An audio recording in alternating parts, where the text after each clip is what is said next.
we had to plan ahead by, around 6 months.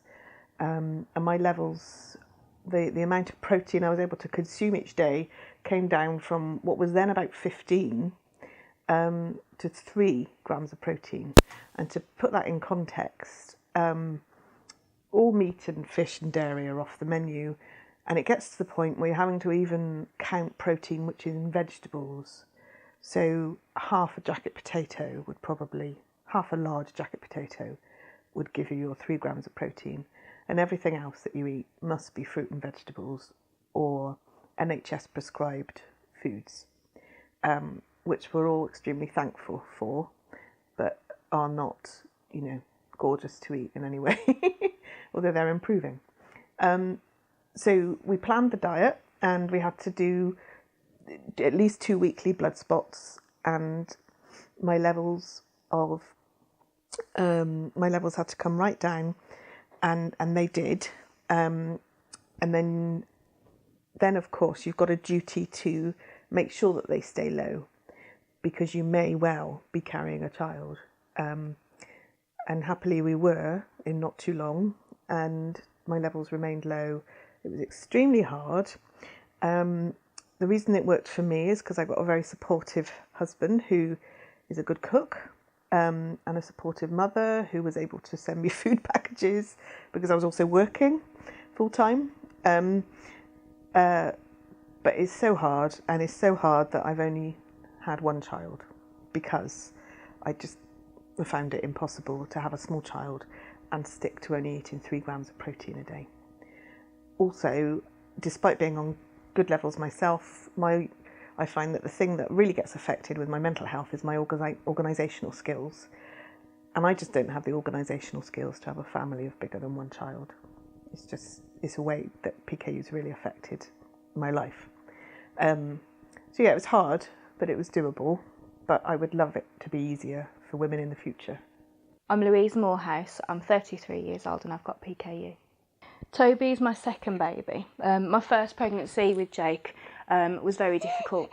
It wasn't a planned pregnancy. I did get my levels within range, but what it took to do that was immense, and I was sick 24/7 all the way through, and the amount of weight I lost was horrific. I was almost hospitalised.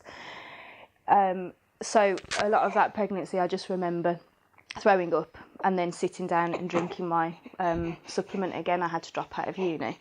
With this pregnancy with Toby, which was a long time afterwards because I was kind of put off after the first time round, I had to make huge adjustments at work to the point where I almost thought of leaving work, because the demands of keeping on top of my blood levels, it's not just changing your food, it's a constant battle with calories and being hungry and not being sick. So it was hard this time round. I was very sick at the beginning, and I was also very sick at the end. I had acid indigestion because of my supplements, to the point where the acid would be pouring out of my mouth, and that would make me sick. And then I had a bit of a scare at the end, but he's fine now. Sorry. I haven't been able to maintain the diet since he's been born. I've tried really hard, but you can't spread yourself that thin, especially when, you've got a newborn and another child and a household and you're a wife and just life as well. You put yourself on the back burner. I started breastfeeding Toby when he was born, and it was going very well, but what I found is that I'm just so hungry all the time, and I don't have time to prepare foods like you should. So I think that it'll be a case of I'll have to stop. My supply's already running out. At the moment, I think my blood levels are around 900, which I know is very high. It's a massive shock to my system, I suppose, because my levels when I was pregnant were perfect. They were never above 180. So I think that's making me feel emotional, because I know for sure that he's golden.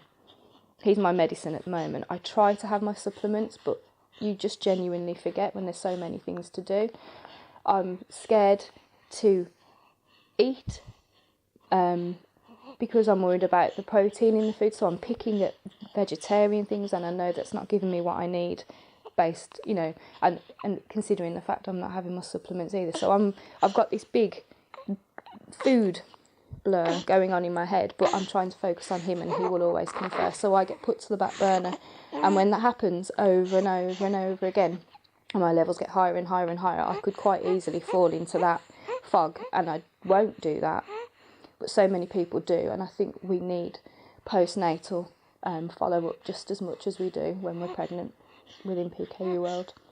I'm very lucky that Toby's a golden baby. He sleeps really well, and I've had more sleep than I've had in a long time. However, I know that my levels are high because I've almost got this negative kind of tense energy running through my body, and if I'm just sitting and chilling, I'll be clenching my jaw, I'll be overthinking things that don't need to even be thought about, and that is not baby blues. That's nothing to do with any kind of postnatal depression. That's how I feel when I know my levels are high. It's a horrible irritant from inside out, and I don't want that to continue, but I don't see how I can do much about it when he will always come first.